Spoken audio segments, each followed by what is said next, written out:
Dear students, I am Nimra Arif. हम discuss कर रहे हैं 9th chemistry chapter number 6 solutions. आज हमारा लेक्चर नंबर 10 है। हमने लेक्चर नंबर 8 में टॉपिक स्टार्ट किया था सॉल्युबिलिटी का। उसके सॉल्युबिलिटी पर 3 फैक्टर्स इफेक्ट करते हैं। नंबर 1 हमने डिस्कस किया था principle of solubility, like dissolve like. Lecture number 9 में हमने सेकंड पॉइंट डिस्कस किया था और वो था effect of solute solvent interaction on solubility. ठीक है, सोल्यूट सॉल्वेंट इंटरेक्शन का क्या इफेक्ट होता है सॉल्युबिलिटी पर। उसके बाद आज हम डिस्कस करेंगे थर्ड फैक्टर है effect of temperature on solubility. Temperature का सॉल्युबिलिटी पर क्या इफेक्ट होगा कि टेम्परेचर चेंज करने से सोल्यूट का सोल्यूट को जो हमने सॉल्वेंट में डिसॉल्व करना है, ठीक है, उससे सॉल्युबिलिटी सोल्यूट की इंक्रीज होगी या फिर डिक्रीज होगी। Temperature has major effect on the solubility of most of the substances. Generally, it seems that solubility increases with increase of temperature, but it is not always true. कहते हैं कि generally जो ये देखा जाता है कि टेम्परेचर ज़्यादा करने से, टेम्परेचर इंक्रीज करने से सब्सटेंस की सोल्यूट्स की सॉल्युबिलिटी इंक्रीज हो जाती है। ठीक है, क्योंकि सॉल्युबिलिटी जब इंक्रीज होगी टेम्परेचर पर तभी हम सुपर सैचुरेटेड सॉल्यूशंस को तैयार कर सकते हैं, अदरवाइज हम सुपर सैचुरेटेड सॉल्यूशन को तैयार नहीं कर सकते। और यही हमने सुपर सैचुरेटेड सॉल्यूशंस की डेफिनेशन में डिस्कस भी किया था। लेकिन अक्सर ऐसा नहीं होता कि हम टेम्परेचर इंक्रीज करें और सॉल्युबिलिटी इंक्रीज हो जाए। उसकी वजह क्या है, उसकी वजह हम पढ़ते हैं। When solution is formed by adding a salt, यानी कि कोई भी सोल्यूट को अगर हम ऐड करते हैं इन अ सॉल्वेंट में देयर आर डिफरेंट पॉसिबिलिटीज, तो सॉल्यूशन बनने की डिफरेंट पॉसिबिलिटीज होंगी। Number 1, heat is absorb. पहले तो ऐसा हो सकता है कि अगर हम सोल्यूट को सॉल्वेंट में ऐड करते हैं तो उससे क्या होगी, हीट एब्जॉर्ब हो जाएगी। Number 2, heat is given out, या फिर हीट क्या होगी, रिलीज होगी। ठीक है, अगर तो हीट एब्जॉर्ब हो रही है तो हम जिस चीज़ में फ्लास्क में अगर हम सॉल्यूशन तैयार कर रहे हैं या टेस्ट ट्यूब में बना रहे हैं तो वो टेस्ट ट्यूब क्या होगी, ठंडी हो जाएगी। अगर हीट रिलीज हो रही है, ठीक है, तो वो टेस्ट ट्यूब या फ्लास्क वगैरह जो भी है वो गर्म हो जाएगी। Number 3, no change in heat, या फिर अगर हम सॉल्ट को या सोल्यूट को सॉल्वेंट में ऐड करते हैं तो उससे कोई भी चेंज नहीं आएगा। ठीक है, हीट का कोई चेंज नहीं आएगा, ना तो हीट एब्जॉर्ब होगी और ना ही हीट रिलीज होगी। तो अगर टेम्परेचर के कितने फैक्टर्स हैं, 3 फैक्टर्स। अगर हम सोल्यूट को या सॉल्ट को सॉल्वेंट में ऐड करते हैं, नंबर 1 फर्स्ट पॉसिबिलिटी ये हो सकती है कि हीट एब्जॉर्ब हो जाएगी। सेकंड पॉसिबिलिटी ये है कि हीट रिलीज होगी, हीट गिवन आउट होगी। या फिर थर्ड पॉसिबिलिटी ये है कि no change in heat, heat में कोई चेंज नहीं आएगा, ना तो हीट एब्जॉर्ब होगी और ना ही हीट रिलीज होगी। हम तीनों फैक्टर्स को वन बाय वन डिस्कस करते हैं। फर्स्ट फैक्टर है heat is absorbed when salt like, जैसे कि potassium nitrate, sodium nitrate and KCl, ठीक है, potassium chloride are added in water. हम इन्हें क्या करते हैं, वाटर में ऐड करते हैं। The test tube becomes cold, test tube क्या हो जाती है, ठंडी हो जाती है। ठीक है, जब हम सॉल्ट्स को, जैसा कि हमें बताया गया है, पोटाशियम नाइट्रेट है, सोडियम नाइट्रेट है और पोटाशियम क्लोराइड है, इनको जब हम वाटर में डिसॉल्व करेंगे तो उससे होगा क्या कि अगर तो हम सॉल्यूशन फ्लास्क में तैयार कर रहे हैं तो मशीन फ्लास्क, अगर टेस्ट ट्यूब में तैयार कर रहे हैं तो टेस्ट ट्यूब क्या होगी, ठंडी हो जाएगी। अब उसकी रीज़न क्या है, it means during dissolution of these salts heat is absorb. इसका मतलब क्या है कि जब ये सॉल्ट डिसॉल्व हुए हैं वाटर में तो उससे हीट क्या हुई है, एब्जॉर्ब हुई है। Such dissolving process is called endothermic process. ठीक है, ऐसे प्रोसेस जिसमें सॉल्यूशन तैयार करते हुए हीट एब्जॉर्ब हो जाए, उन सॉल्यूशंस को, उस प्रोसेस को हम नाम देते हैं एंडोथर्मिक प्रोसेस का।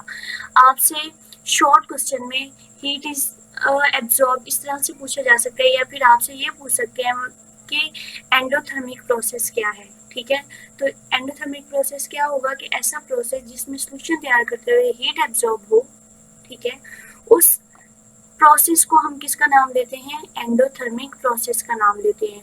आगे हम इसके एग्जाम्पल डिस्कस करते हैं। Solute solvent plus solute plus heat, ठीक है। हम सोल्यूट जैसे कि पोटेशियम नाइट्रेट ऐड कर लें या सोडियम नाइट्रेट या फिर पोटेशियम क्लोराइड उसको ऐड करते हैं, ठीक है।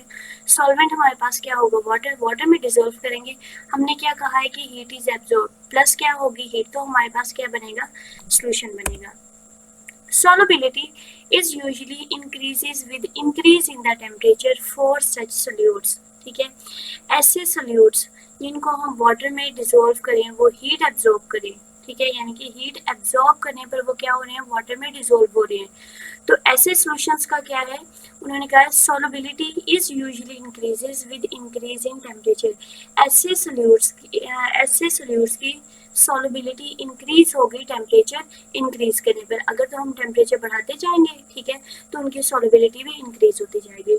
It means that heat is required, इसका मतलब क्या है कि हीट की जरूरत होगी to break the attractive forces between the ions of solute. हमने लास्ट लेक्चर में डिस्कस किया था, ठीक है, कि सल्यूट के आयंस को अलग होना होगा। जैसे हम एग्जांपल डिस्कस कर रहे थे सोडियम क्लोराइड की, जब तक सोडियम और क्लोरीन आपस में सेपरेट नहीं होंगे तो वो वाटर में डिसॉल्व नहीं हो सकते और उनके बॉन्ड को तोड़ने की जरूरत है, ठीक है।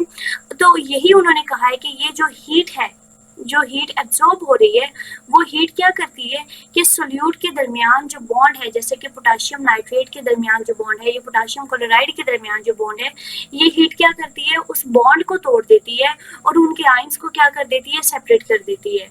This requirement is fulfilled by surrounding molecules, ठीक है। और ये जो रिक्वायरमेंट है, यानी कि हीट जो एब्जॉर्ब हो रही है, ये हीट कहाँ से एब्जॉर्ब होगी, सराउंडिंग मॉलिक्यूल से। जैसा कि अगर हम फ्लास्क में क्या कर रहे हैं, कोई भी सोल्यूशन तैयार कर रहे हैं, तो फ्लास्क का कुछ ना कुछ टेम्परेचर तो होगा ना, रूम टेम्परेचर 25-26 डिग्री सेल्सियस या 30 डिग्री सेल्सियस कुछ भी है, ठीक है। तो वो सोल्यूशन क्या करेगा, उसी फ्लास्क का जो टेम्परेचर है, उस फ्लास्क की जो हीट है, वो उसको क्या कर लेगा, एब्जॉर्ब कर लेगा। As a result their temperature falls down, ठीक है। जब फ्लास्क में से हीट एब्जॉर्ब हो गई है तो उसका टेम्परेचर क्या हो जाएगा, कम हो जाएगा। And test tube becomes cold, और टेस्ट ट्यूब क्या होगी, ठंडी हो जाएगी, ठीक है। एक बार इसको मैं दोबारा से रिपीट कर देती हूँ। सोल्यूशन को डिसॉल्व होने के लिए या सोल्यूट को डिसॉल्व होने के लिए किस चीज़ का, फर्स्ट पॉइंट हमने क्या डिस्कस किया था कि सोल्यूट के आयंस को सेपरेट होना होगा, ठीक है। उनके दरमियान बॉन्ड को तोड़ने के लिए किस चीज़ की ज़रूरत होगी, हीट की ज़रूरत होगी। तो सोल्यूट क्या करेंगे उस बॉन्ड को तोड़ने के लिए, अब जिस सिस्टम में हम सोल्यूशन तैयार कर रहे हैं, चाहे हम टेस्ट ट्यूब में बना रहे हैं या चाहे हम मेजरिंग फ्लास्क में बना रहे हैं, तो क्या होगा कि वो जो हीट है, सोल्यूशन है, वो हीट उसकी मेजरिंग फ्लास्क की हीट को एब्जॉर्ब करेगी और एब्जॉर्ब करने के बाद, ठीक है, उनके बॉन्ड क्या हो जाएंगे, टूट जाएंगे। बॉन्ड टूटेंगे और वो वाटर में क्या होगी, डिसॉल्व हो जाएगी। अब हीट एब्जॉर्ब हो गई है, ठीक है, जो हीट उसके अंदर थी, फ्लास्क की हीट थी, वो क्या हो गई, एब्जॉर्ब हो गई है। जो वो हीट एब्जॉर्ब हो जाएगी तो फिर उसका टेम्परेचर क्या होगा, कम हो जाएगा और टेस्ट ट्यूब या फ्लास्क क्या हो जाएगी, ठंडी हो जाएगी। आपसे शॉर्ट क्वेश्चन में ये भी पूछा जा सकता है कि why test tube becomes cold on adding potassium chloride, ठीक है।